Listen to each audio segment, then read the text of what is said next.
MLA Chedalavada Aravindababu ఆధ్వర్యంలో స్వచ్ఛ భారత్ అనే కార్యక్రమం ద్వారా సత్తెనపల్లి రోడ్ కోడలి స్టేడియంలో ఈ కార్యక్రమాన్ని నిర్వహించారు.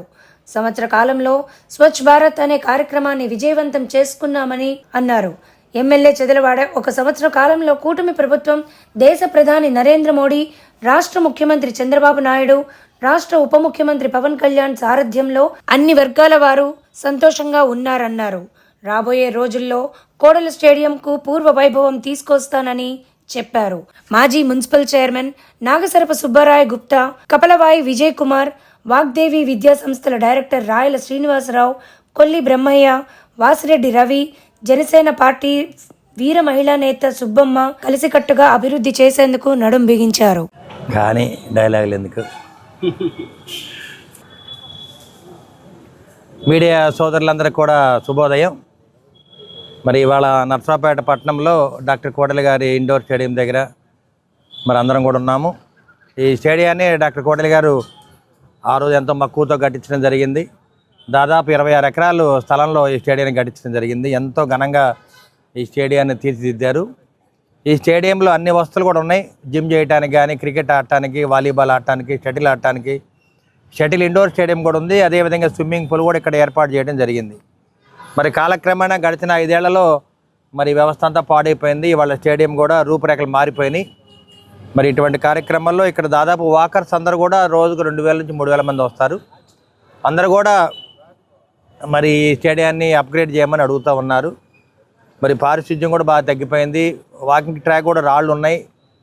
మన సంవత్సరంలో ఈ ఉమ్మడి కూటమి వచ్చిన తర్వాత కూడా స్టేడియాన్ని 2 సార్లు బాగు చేశాము. వాకింగ్ ట్రాక్ మట్టిదోలి రోలర్ కూడా వేయించడం జరిగింది. అయినా కానీ మరలా ఇవాళ స్టేడియం మరి పిచ్ లైన్ పెరిగిపోయినాయి కాబట్టి మరి ఇక్కడ స్టేడియంని మనం స్వచ్ఛ భారత్ అనే కార్యక్రమాన్ని చేపట్టి నరేంద్ర మోడీ గారి పిలుపు మేరకు, నారా చంద్రబాబు నాయుడు గారు, పవన్ కళ్యాణ్ గారి పిలుపు మేరకు స్టేడియాన్ని బాగు చేయడానికి మరి కార్యకర్తలు, నాయకులు, ఉమ్మడి కూటమి మరి మహిళలందరూ కూడా రావడం జరిగింది. ఇక్కడ పూర్తిగా మౌలిక సదుపాయాలు ఏర్పాటు చేయడానికి వాళ్ళ స్టేడియం మొత్తం కూడా శాప్ కింద వెళ్ళిపోయింది. అందువల్ల మేము ప్రైవేట్ కంపెనీని ఒకటి ఏర్పాటు చేసుకొని P4 అనే కార్యక్రమాన్ని చేపట్టి స్టేడియంను అప్గ్రేడ్ చేద్దామనే ఆలోచనతోటి మరి సుబ్బరాయ గుప్తా గారు, మాజీ చైర్మన్ గారు, అదేవిధంగా కపలవాయి విజయ్ కుమార్ గారు, మన సీనియర్ తెలుగుదేశం పార్టీ లీడర్, మరి ఉమ్మడి కూటమి నాయకులు, మహిళలు అందరూ కూడా రావడం జరిగింది. అందరూ కూడా మరి ప్రతిరోజు పారిశుద్ధ్య కార్యక్రమాన్ని చేస్తూ స్వచ్ఛ భారత్ని ముందుకు తీసుకెళ్తున్నాము. 34 వార్డులు కూడా రోజు మరి దగ్గరుండి క్లీన్ చేస్తూ ఉన్నాము. మరి ఇటువంటి కార్యక్రమాలు ఇవాళ స్టేడియం కూడా బాగు చేసుకుందాం అనే కార్యక్రమాన్ని చేపట్టి వాళ్ళందరం కూడా మరి కొన్ని వందల మంది కార్యకర్తలు రావడం జరిగింది. తప్పనిసరిగా ప్రభుత్వం తీసుకునే బాధ్యత కంటే కూడా ప్రజల్లో ఎక్కువ బాధ్యత తీసుకొని మరి పారిశుద్ధ్య కార్యక్రమాన్ని స్వచ్ఛ భారత్ని ముందుకు తీసుకెళ్ళాలి. మరి దీనికి మీడియా మిత్రులు కూడా సహకారం అందిస్తున్నారు కాబట్టి తప్పనిసరిగా ఈ శాప్ ద్వారా మళ్ళీ పూర్వ వైభవాన్ని తీసుకురావడానికి మేము తప్పనిసరిగా ప్రయత్నం చేస్తాము. మరి స్పోర్ట్స్ మినిస్టర్ గారు కానీ, నారా చంద్రబాబు నాయుడు గారు ముఖ్యమంత్రి గారు కానీ, అదేవిధంగా అందరూ కూడా దీంట్లో ఈ అభివృద్ధి కోసం పాలు పంచుకోవాలని మేము కోరుతూ ఉన్నాము. తప్పనిసరిగా దీనికి నిధులు మంజూరు చేయించి దీన్ని అప్గ్రేడ్ చేయిస్తాము. అదేవిధంగా ఇక్కడ వాష్రూమ్స్ అవి కూడా అప్గ్రేడ్ చేయిస్తాము. మరి చాలామంది ఆడపిల్లలు కూడా వాకింగ్ వస్తున్నారు. దాదాపు 1000 మంది దాకా వస్తారు కాబట్టి అన్ని విధాల తాగునీరు, అదేవిధంగా ఎక్కడ కూడా మరి వాకింగ్ ట్రాక్ బాగుండేటట్టు చేస్తాము. తప్పనిసరి దీన్ని అప్గ్రేడ్ చేయడానికి పూర్తిగా మేము సహకరిస్తామని చెప్పి మీడియా ముందు తెలియజేస్తున్నా. అదేవిధంగా ఇక్కడ స్పోర్ట్స్ ఇంతకుముందు కబడ్డీ, క్రికెట్, ఇంటర్నేషనల్ గేమ్స్ కూడా ఆడటం జరిగింది. ఎద్దుల పందాలు ఇవన్నీ కూడా పెట్టాము. తప్పనిసరిగా మళ్ళీ రాబోయే కాలంలో మరి వాలీబాల్ పోటీలు కానీ, కబడ్డీ పోటీలు, షటిల్, బ్యాడ్మింటన్ ఇవన్నీ కూడా ఏర్పాటు చేస్తాము. అదేవిధంగా ఇక్కడ ఉన్న జిమ్ చాలా ఇంటర్నేషనల్ జిమ్ అన్నమాట. దీన్ని చక్కగా వాడుకోవచ్చు. అదేవిధంగా షటిల్ కోర్టు కూడా మరి ఇండోర్ స్టేడియం ఉంది. మళ్ళీ అదేవిధంగా 4-5 కోట్లతో ఇక్కడ మళ్ళీ ఇంకో ఇండోర్ స్టేడియం కట్టిస్తున్నాము. తప్పనిసరిగా మరి ప్రభుత్వ నిధులతో కానీ, P4తో కానీ మేము దీన్ని అప్గ్రేడ్ చేసుకుంటామని చెప్పి మీడియా మొత్తం తెలియజేస్తున్నాం. అందరికీ నమస్కారం. ఈరోజు నర్సరావుపేట పట్టణంలోని డాక్టర్ కోడలి సుప్రసాద్ గారి స్టేడియంలో స్వచ్ఛ నర్సరావుపేట కార్యక్రమం చేపట్టడం జరుగుతుంది. ఎందుకంటే కూటమి ప్రభుత్వం ఏర్పడినప్పటి నుంచి కూడా స్వచ్ఛత మీద, ఆరోగ్యం మీద, శానిటేషన్ మీద శ్రద్ధ పెట్టి ఈ ప్రభుత్వం అన్ని కార్యక్రమాలు చేపట్టడం జరుగుతుంది.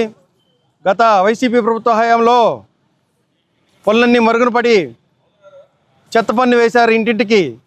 కానీ రాష్ట్రంలో 85 లక్షల టన్నుల చెత్తను వదిలిపెట్టి వెళ్ళారు.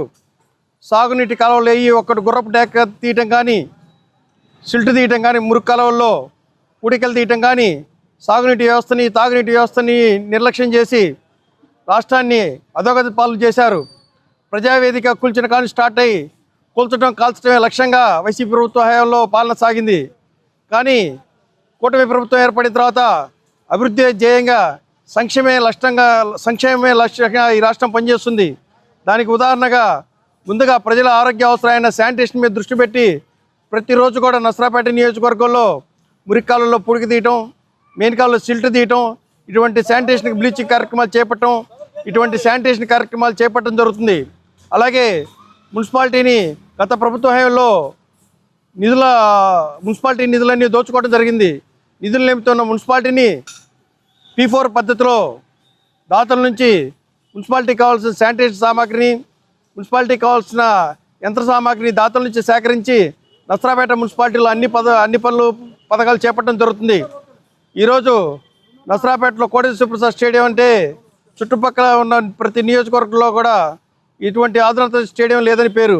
కానీ గత ప్రభుత్వ హయాంలో ఈ స్టేడియం అన్ని రకాలుగా మెయింటెనెన్స్ లేక వెనకబడిపోయి పాదచారులు కానీ, వాకర్స్ కానీ, షటిల్ క్లబ్బు, ఇక్కడ ఇండోర్ స్టేడియం, స్విమ్మింగ్ పూలు, అన్ని రకాల వస్తువులను ఆనాడు డాక్టర్ కోడెల శివప్రసాద్ గారు ఏర్పాటు చేయడం జరిగింది.